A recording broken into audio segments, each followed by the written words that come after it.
All right, let's skip ahead to the story of Travis Dhanraj, I believe is how you say his name. Oh, Travis is peaking. He is waking up.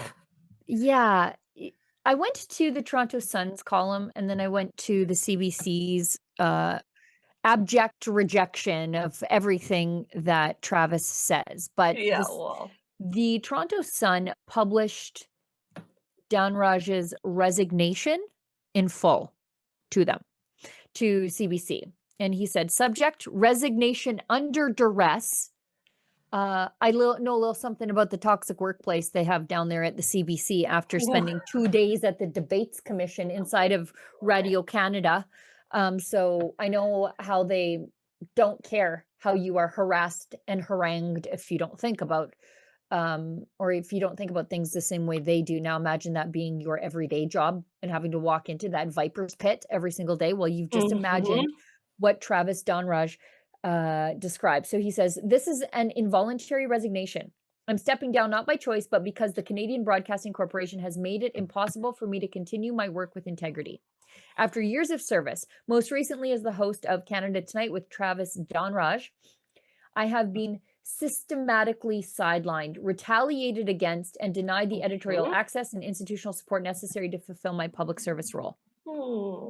When I joined CBC, I did so with a clear understanding of its mandate and a belief of its importance to Canadian democracy. That was your first mistake, Travis. Yes. I was told I would be a bold voice in journalism. I took that role seriously. I worked to elevate underrepresented stories, expand political balance. Again, you were very naive and uphold the journalistic values Canadians expect from their public broadcaster. I don't think we expect much of them these days. Anyways, what happened behind the scenes at CBC too often contradicts what's shown to the public. Oh, Can bro. confirm. Yes. Preach. Performative diversity, tokenism, and a system designed to elevate certain voices and diminish others. Again, can confirm. I was repeatedly denied access to key newsmakers. Internal booking and editorial protocols were weaponized to create structural barriers for some while empowering others. Favoritism, particularly a small circle of senior Ottawa-based journalists. Mhm. We know You who they don't are. say. You don't say, One is Travis. bald and likes poutine, if I had to guess. When I questioned these imbalances, I was met with silence, resistance, and eventually retaliation. I was fighting for balance and accused of being on a crusade. My show, which I was initially told would be or was a strategic priority, was rebranded, my name removed, my access curtailed, my medical leave was whispered about in the newsroom. I was presented with a non disclosure agreement tied to an investigation about a tweet about then CBC president Hot Roots having Catherine Tate. It was designed not to protect privacy, but to sign away my voice. When I refused, I was Yes. further marginalized. These were not isolated actions, they were part of a pattern that sent a clear message: fall in line or be removed. I stayed as long as I could, but CBC leadership left me with no reasonable path forward. This has taken a real toll on my health, my career, and my trust in an institution I once believed I could help reform from within. Again, very naive.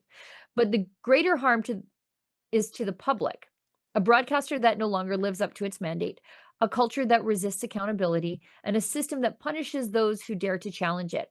It is why the CBC is losing trust with Canadians and its audience. My departure is not the end of this story. Juicy. There's more to come, and it will be shared when the time is right. The time's right, Travis, right now. It's right now. Right Yep. now. No better time than right Right now. now, you're the Yep. top of the news cycle. Keep it going, buddy. You have taken away my job, but you cannot and will not silence my voice. Sincerely, Travis Dhanraj. Uh, and then he sent a similar email to his colleagues. And he says at the end of that, for those who stood by me, thank you. I will miss the good people I worked with, many of whom are still trying to do journalism the public deserves under impossible conditions. Yes. I leave with clarity and my voice intact. You will hear more from me soon, Travis.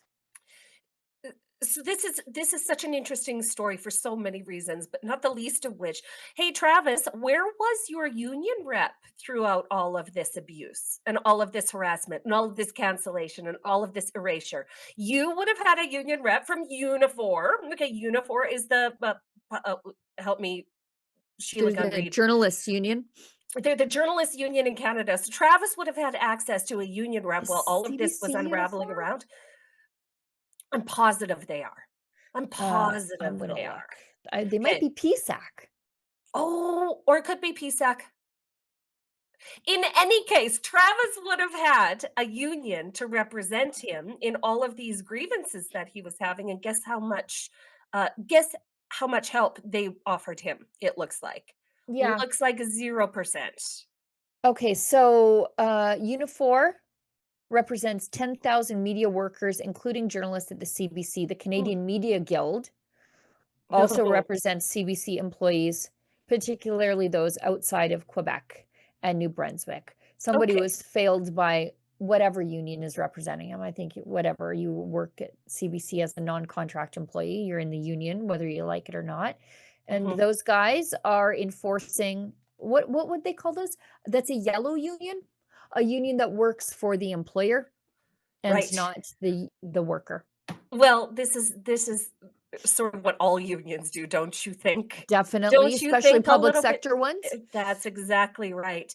But what Travis is doing here is publicly highlighting what so many of us know to be true about the CBC, and it's really interesting. Like, what makes this so interesting is to have somebody who has recently been on the inside of the CBC confirming what all of us have been saying for years about the weaponized, what did he call it? Weaponized diversity, is that what he said? Or something along those lines, about their policies and procedures being weaponized against employees who are trying to ring a bell on these crazy things. And the wild thing is within the CBC proper, there are thousands of Travises, thousands of Travises Yeah. who went into their career at the CBC thinking to themselves, oh, okay, I'm joining the pinnacle of Canadian media. Yeah. Only to The very absolute quickly naivety. learn, that's right, only to very quickly learn what a backwards, left-leaning, not even left-leaning, but committed to the left, um, gong show that this place is. And this place is getting billions of dollars of taxpayer funding to continue on this path.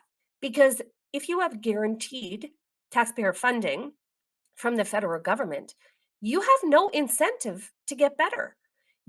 As a matter of fact, you have all of the incentive in the world to keep doing devious, awful, terrible work and lying to Canadians. You have all Right. of the incentive you need. You're getting paid. You're getting paid regardless of if you do a good job, which is what sets us here at Rebel apart, and other independent media in Canada, is that If you don't like us, we die. if we don't do a good job for you, if we're not telling the stories that reflect you, you're not gonna watch us, you're not gonna tune in, you're not gonna share our stuff. Um, the people at the CBC get their paychecks and their pensions and all of their perks and their art collections and their disgusting real estate holdings guaranteed to them. And so what I hope this does, Sheila Gunn Reid, what I really hope this does is I hope Travis's bravery in this moment, and he is waking up. Sure. This is what it sounds like when somebody from the left starts waking up to this craziness. Yep. When you are actually a victim of the craziness. This is going to wake Travis up, but Yeah. I do hope that it piques a whole bunch of other CBC employees. I hope all of them look at this go, I identify with what he's Yeah. saying here. I recognize this to be true. And listen, courage is contagious. CBC Yeah. employees, courage is contagious.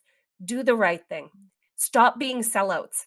Travis stopped being a sellout in this moment, and for that, I'm real proud of him. Like, Sure. you can't fault a guy who is standing in the truth in this moment. It is incredible to watch. It is Yeah, incredible to watch. sometimes people do have to be mugged by reality to see what other people have been telling them. It's the only way. It's the only way. Some people have to learn the hard way. Like, I'm Mhm. sure for years people were saying on the outside, I know I have been saying stuff like CBC is awful. It doesn't reflect Canadians. It reflects this many Canadians. And by Mhm. this many, I mean the number of people who actually watch it, Right, their flagship shows. Um, it doesn't reflect the diversity of viewpoints of Canadians. right. They only have acceptable uh, Narratives. and acceptable conservatives, by which I mean Andrew Coyne, on their panel shows. Like, he passes for a conservative Mm. over there. Which And is he's insane, which is patently insane, and Travis right, Dhanraj did mention in one of his pieces about being told that he could not invite conservative voices onto his right, show. They were right, welcome to be on his show, and so that really says something about CBC's editorial process, right. doesn't it? When they're pre-vetting actual conservatives from being able to, have a platform on their programs. Yeah, it's up to now, I guess, the other people of the CBC, the good ones. Are they going to Mhm. be a cog on the sprocket of the machine that upholds this system? Or are they going to be a Travis, I guess? It depends. It's up It to them. depends. We're gonna watch and see, but good for Let's Travis. find out. Welcome to the light side, Travis. Good Yeah, to that's have you. right. That's right.